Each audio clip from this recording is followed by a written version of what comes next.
મિત્રો, આજે આપણે બનાવીશું સેવ ટમેટાનું શાક.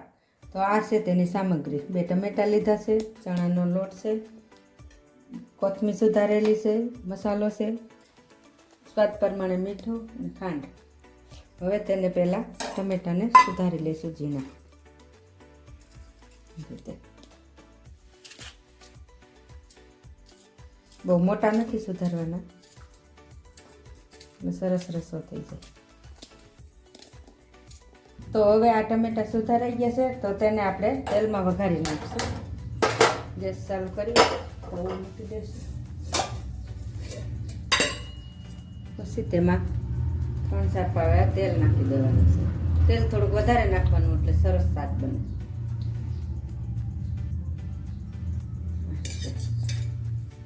તો હવે આ તેલ ગરમ થઈ ગયું છે, તેમાં થોડીક રાઈ નાખી દઈશું, આખું જીરું નાખશું, હિંગ નાખી દઈશું. ત્યાર પછી ઝીણા સમારેલા ટમેટા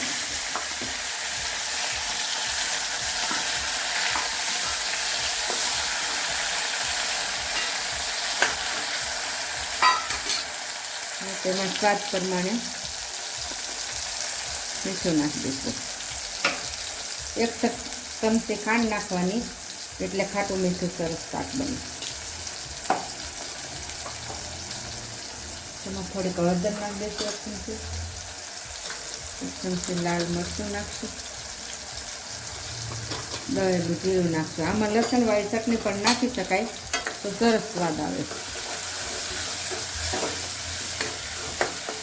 હવે આ ધીમા ગેસે ટમેટા સડે ત્યાં સુધી આપણે લોટ બાંધી લઈશું ચણાનો. આપણે સડેલી સેવ નથી નાખવાની, એમાં પણ થોડોક મસાલો નાખી દેવાનો છે.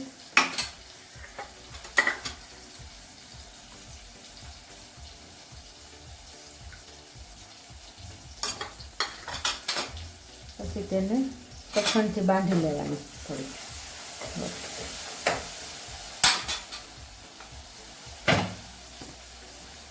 આ રીતે મિક્સ કરી દેવાનું.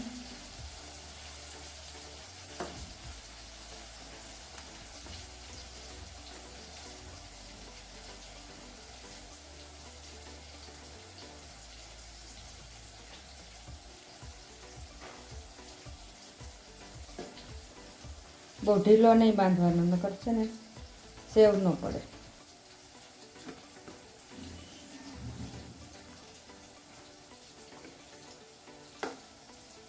હવે આ લોટ સરસ બંધાઈ ગયો છે, આટલો કઠણ રાખવાનો છે, ઢીલો નથી કરી નાખવાનો. પછી તેમાં સેવ તેને પાડી નાખવાનું છે. ધીમો ગેસ કરીને 1 ગ્લાસ જેટલું પાણી પહેલાં નાખી દેવાનું, એટલે આપણો હાથ ન દાજે. ત્યાર પછી આવી ખમણી લઈને તેમાં થોડુંક પાણી ચોપડી દેવાનું.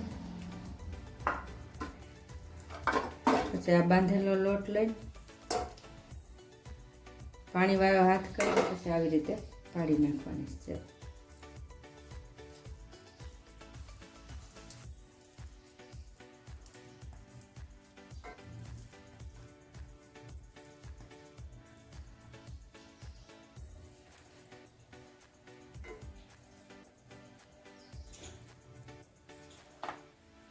આમાં તૈયાર સેવાય નાખી શકાય, પણ તે કરતાં આનો સ્વાદ વધારે સારો આવે છે. તો હવે આ સેવ પડી ગઈ છે, તેને ગરમ થઈ જાય ત્યાં સુધી હલાવવાની નથી, નકર સેવ ભેગી થઈ જાય. જો આ રીતે છૂટી પડી ગઈ છે.